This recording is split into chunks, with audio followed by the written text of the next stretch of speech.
شعر یہ کہا کہ جب عزت و ثروت بخشی ہے میری روح کو بھی کچھ گہنے دے. جب عزت و ثروت بخشی ہے میری روح کو بھی کچھ گہنے دے. توفیق غزل جب دی ہے مجھے پھر نعت بھی مجھ کو کہنے دے.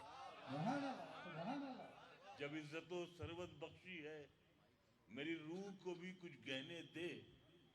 توفیق غزل جب دی ہے مجھے پھر نعت بھی مجھ کو کہنے دے. ہاں مجھ کو سزا دینے کے لیے تو چھین لے ایک ایک چیز مگر.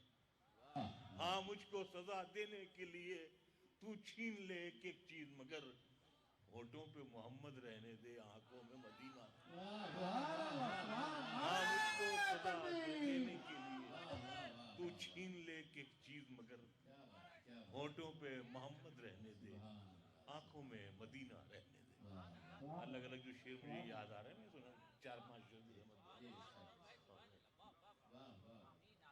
ایک مطلب یہ کیا ہے کہ یہ دیوانہ زمانے بھر کی دولت چھوڑ سکتا ہے. یہ دیوانہ زمانے بھر کی دولت چھوڑ سکتا ہے. مدینے کی گلی دے دو تو جنت چھوڑ سکتا ہے. یہ دیوانہ زمانے بھر کی دولت چھوڑ سکتا ہے. مدینے کی گلی دے دو تو جنت چھوڑ سکتا ہے. مصیبت کے ہمیشہ ساتھ رہتی ہے. مصیبت کے دنوں میں ماں ہمیشہ ساتھ رہتی ہے. پیغمبر کیا پریشانی میں امت چھوڑ سکتا ہے. مصیبت کے دنوں میں ماں ہمیشہ ساتھ رہتی ہے. مصیبت کے دنوں میں ماں ہمیشہ ساتھ رہتی ہے. پیغمبر کیا پریشانی میں امت چھوڑ سکتا ہے. ایک مطلب ایک شعر میں اور عرض کر رہا ہوں. مطلب یہ ہے کہ سرقے کا کوئی داغ جبیں پر نہیں رکھتا. سرقے کا کوئی داغ جبیں پر نہیں رکھتا. میں پاؤں بھی غیروں کی زمین پر نہیں رکھتا. سرقے کا کوئی داغ جبیں پر نہیں رکھتا. میں پاؤں بھی غیروں کی زمین پر نہیں رکھتا. اور اس فقیر نے یہ شعر عرض کیا ہے کہ دنیا میں کوئی ان کے برابر ہی نہیں ہے. دنیا میں کوئی ان کے برابر ہی نہیں ہے. ہوتا تو قدم عرش بری پر نہیں رکھتا. دنیا میں کوئی ان کے برابر ہی نہیں. دنیا میں کوئی ان کے برابر ہی نہیں. ہوتا تو قدم عرش بری پر نہیں رکھتا. ایک مطلب یہ ہے کہ تیری گلی کا یہ منظر بڑا عجیب لگا. یہ مجھے یہ سعادت نصیب ہوئی کہ یہ مطلب میں نے وہیں کہا. میں نے آقا کے دربار میں مجھے پڑھنا تھا کچھ تو میں نے یہ مطلب اور ایک شعر میں نے ہی پڑھا کہ تیری گلی کا یہ منظر بڑا عجیب لگا کہ بادشاہ بھی گزرا تو وہ غریب لگا.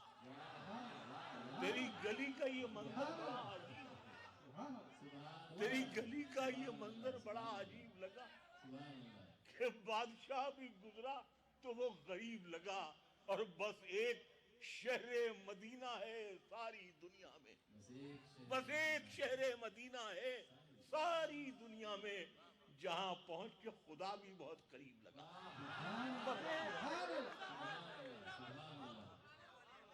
بس ایک شہر مدینہ ہے ساری دنیا میں جہاں پہنچ کے خدا بھی بہت قریب لگا.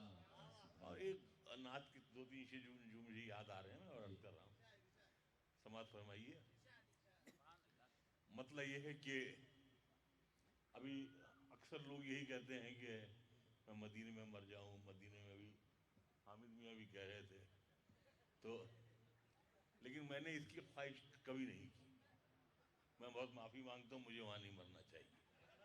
دیکھیے جناب مطلب یہ ہے کہ ایک لمحے کی بھی چھٹی نہ مدینے میں ملے. ایک لمحے کی بھی چھٹی نہ مدینے میں ملے. قید ہو جاؤں تو کنجی نہ مدینے میں ملے. ایک لمحے کی بھی چھٹی نہ مدینے میں ملے. قید ہو جاؤں تو کنجی نہ مدینے میں ملے.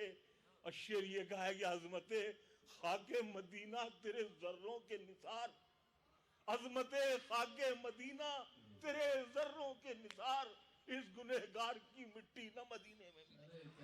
عظمت خاک مدینہ تیرے ذروں، عظمت خاک مدینہ تیرے ذروں کے نثار، اس گنہگار کی مٹی نہ مدینے میں ملے، اس گنہگار کی مٹی نہ مدینے میں ملے، اور آب زمزم کا پیالہ میرے ہاتھوں میں رہے، چاہے ایک وقت کی روٹی نہ مدینے میں ملے۔ آب زمزم کا پیالہ میرے ہاتھوں میں رہے، چاہے ایک وقت کی روٹی نہ مدینے میں ملے، قید ہو جاؤں تو کنجی نہ مدینے میں ملے۔ عظمت خاک مدینہ تیرے ذروں کے نثار، اس گنہگار کی مٹی نہ مدینے میں ملے۔